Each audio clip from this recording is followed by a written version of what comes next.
Imagine facing 30,000 enemies with barely a fraction of that army and winning. Impossible, right? But that's exactly what Richard the Lionheart did at the Battle of Arsuf. In just minutes, his fearless charge turned the tide of history and shocked the world. Today, we uncover the tactics, courage, and the genius behind this legendary victory. Stay tuned. This is a story of strategy, bravery, and an impossible triumph. The sun rose over the rocky shores of Arsuf, casting long shadows across the landscape, and the air was thick with the tension of an impending clash that would end.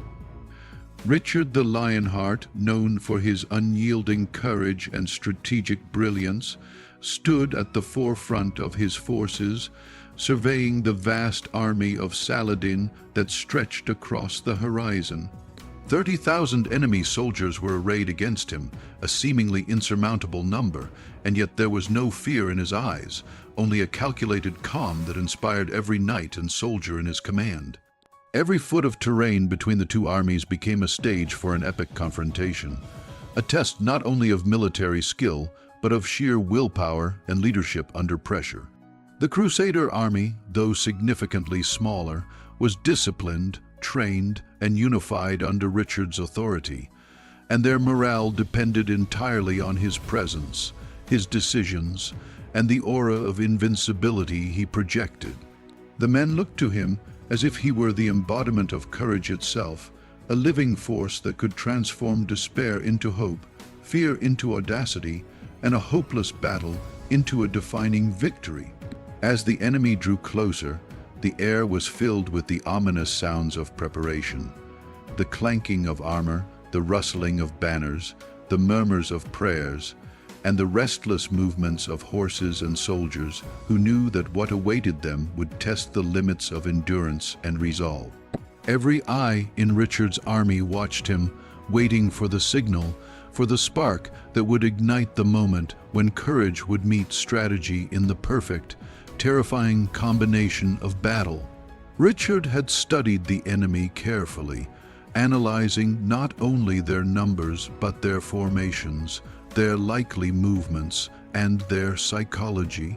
He understood that Saladin's forces, though large, were not invincible, and that hesitation or overconfidence could tip the balance in favor of his adversary.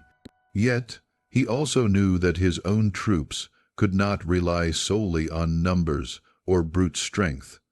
They would need precision, timing, and an unshakable trust in their leader. Every detail mattered: the position of the archers, the placement of cavalry, the way the infantry would respond to sudden charges, the ability to adapt in the heat of combat. Richard's mind worked like a well-oiled machine, anticipating every move, every possible reaction, and plotting a course that would exploit the weaknesses of an enemy who had long underestimated the courage and ingenuity of those they considered inferior.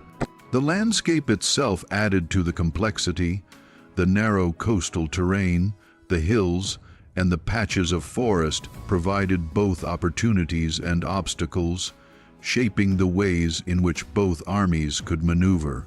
Richard used this knowledge to his advantage, positioning his troops in a formation that could absorb attacks, protect the flanks, and create the conditions for a decisive strike.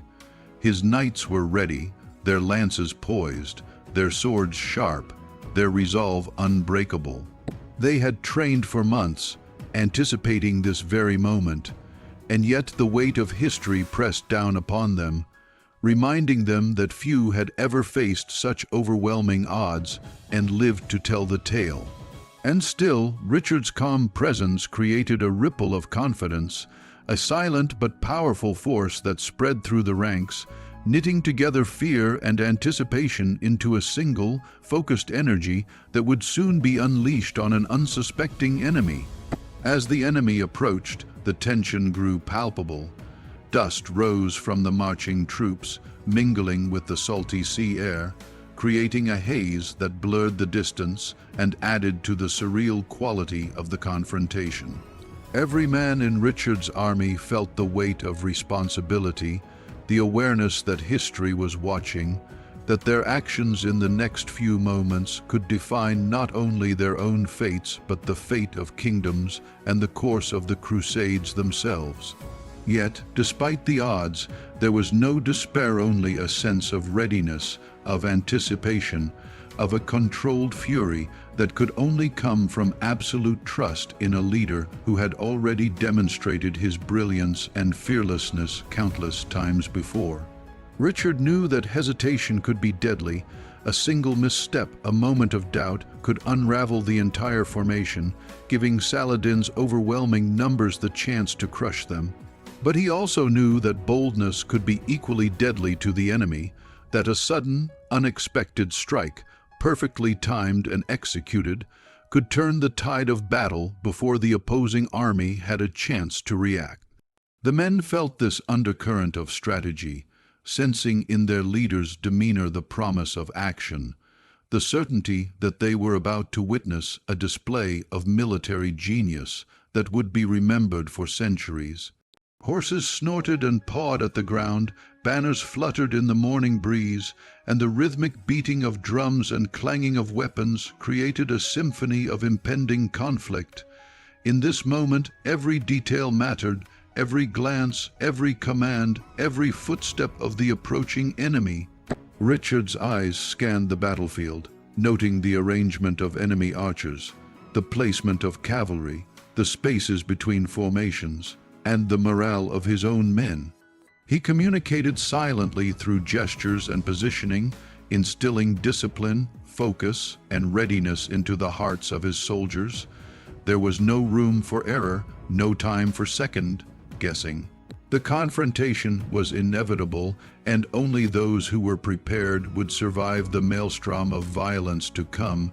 In the midst of this tension, Richard maintained an almost supernatural calm, a presence that seemed to absorb the fear around him and transform it into determination. He was not merely a commander, he was the embodiment of resolve, a symbol of what human courage could achieve when combined with intelligence, planning, and an unshakable will. Every soldier in his ranks felt this, and it transformed them. Ordinary men became knights of legend, prepared to face an overwhelming army with nothing but discipline, bravery, and the guidance of a leader who refused to surrender even in the face of impossible odds. The enemy's movements were watched with hawk-like attention. Every shift in formation, every adjustment in position was noted, and Richard's mind calculated responses, contingencies, and opportunities. He understood that this was not just a physical battle, but a psychological one that would test the endurance, courage, and ingenuity of every man involved. The tension in the air was almost tangible, a living, breathing entity that pressed down on both armies, challenging them to rise above fear, to summon reserves of strength that perhaps even they did not know they possessed. And yet, amidst all this, Richard remained the calm at the center of the storm, the unmovable force around which the chaos would soon swirl, guiding every action, every decision, every strike toward a moment of historic significance. The hours stretched, every heartbeat counted, every breath measured. The soldiers felt it, the weight of expectation, the gravity of what was about to unfold, and the silent but unmistakable knowledge that they were part of a story that would be told for generations. The ground beneath them seemed to pulse with anticipation. The sky above mirrored the tension in their hearts, and the very air seemed charged with the energy of a battle that would be remembered not for the size of the armies, but for the brilliance of leadership, the courage of men, and the sudden, almost miraculous way that courage and strategy could combine to achieve the impossible. Richard's mind did not waver. He considered every factor, every risk, every advantage, and he knew that when the moment arrived, it would require perfect timing, unwavering commitment, and the absolute trust of every soldier under his command. In that anticipation, there was a quiet electricity, a readiness that radiated from him and infused every knight, every archer, every foot soldier with the knowledge that they were about to participate in something greater than themselves, a moment in history that would echo through the ages and define the legacy of a king who would be remembered not only for his victories but for the indomitable spirit that made those victories possible. The clash began with a tense silence broken only by the distant sounds of drums and the war cries of Saladin's forces, a tidal wave of motion and menace. Advancing toward the disciplined but outnumbered Crusader army, Richard the Lionheart had given the signal, a subtle yet deliberate movement that his knights recognized immediately, and the tension that had held them poised for hours exploded into action. Horses reared, swords flashed in the morning sun, and the thunder of hooves against the rocky terrain created a rhythm that seemed to synchronize with the heartbeat of every soldier present. Archers on both sides released volleys of arrows that darkened the sky, each one finding its mark with deadly precision or bouncing harmlessly off shields, but the rain of projectiles only fueled the determination of Richard's men, who had been trained to maintain formation under fire, to hold their ground and wait for the moment that would turn strategy into triumph. The enemy advanced with confidence, their sheer numbers giving them the appearance of invincibility, yet Richard had anticipated their arrogance. He had positioned his troops in a tight, disciplined line, shields interlocked, spears angled to receive the charge, and cavalry ready to exploit the slightest weakness. Every movement was calculated, every gesture intentional, and the soldiers felt in their bones the electricity of leadership that could turn fear into unshakable resolve.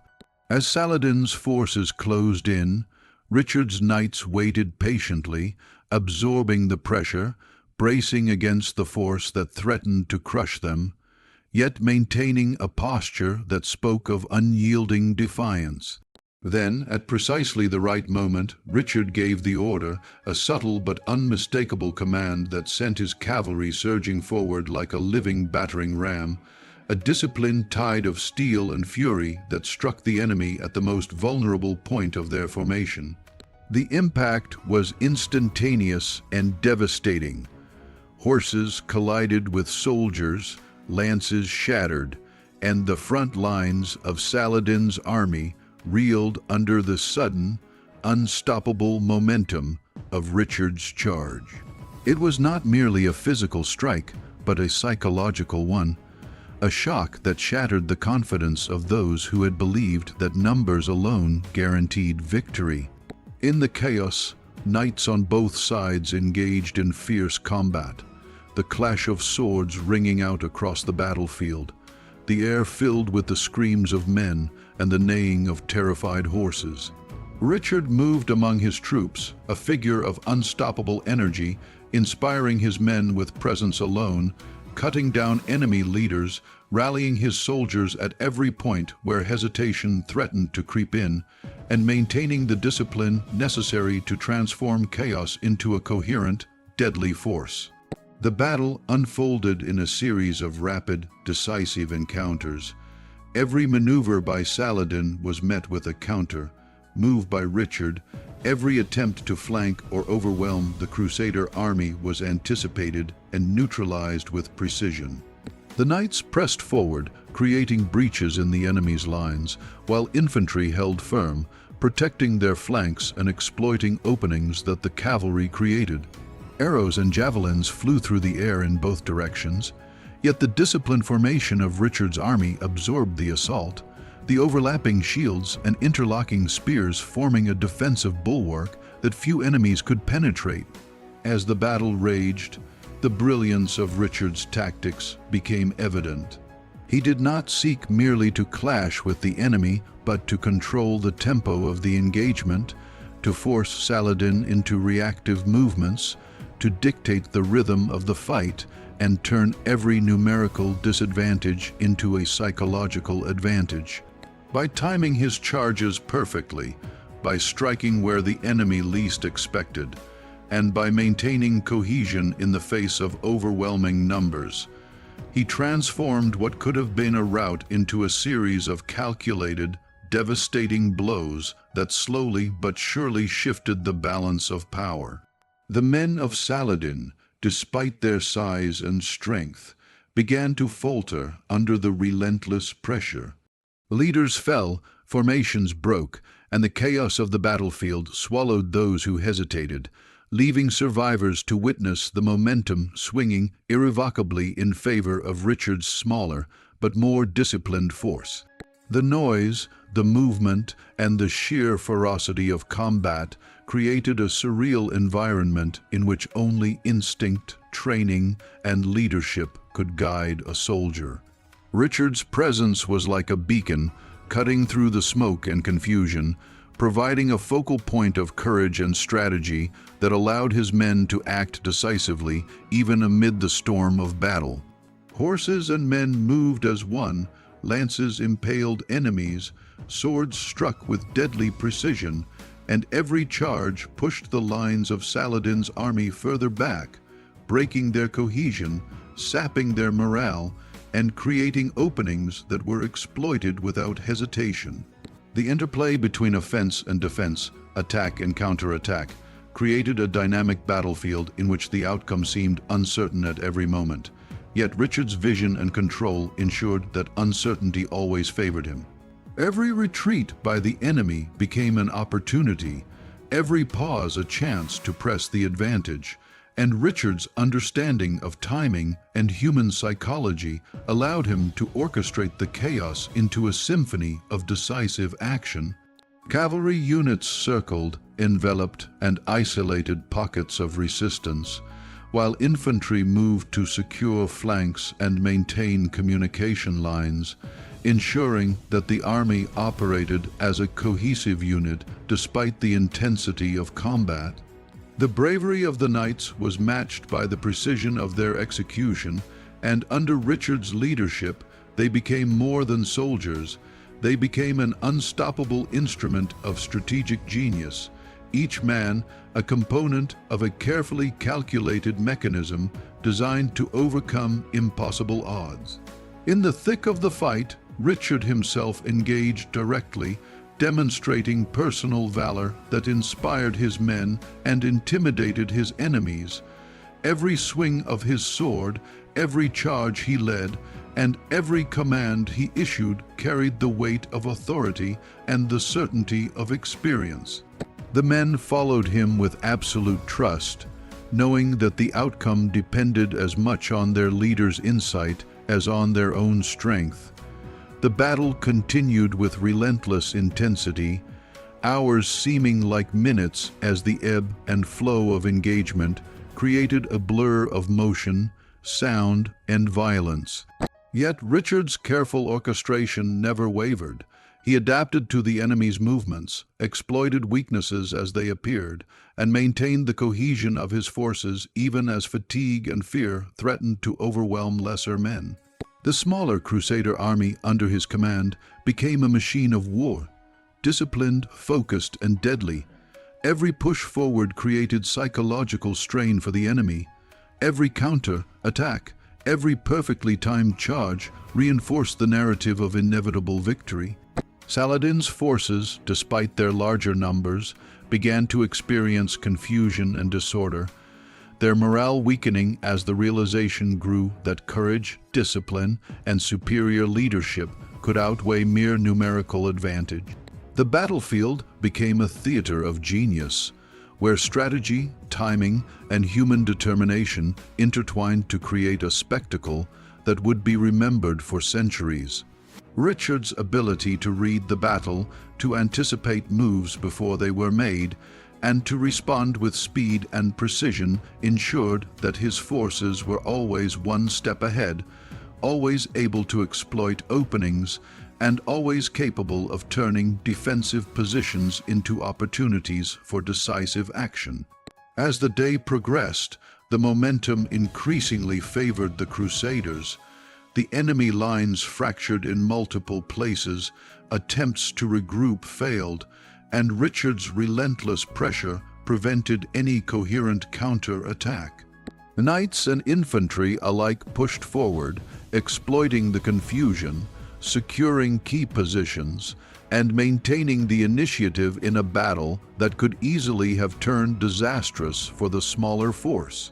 The bravery, discipline, and synchronization of the troops, combined with Richard's personal leadership and tactical insight, created a situation in which the overwhelming numbers of the enemy were rendered almost irrelevant, the battlefield reshaped by the ingenuity and courage of a single commander and the soldiers who followed him with unflinching loyalty.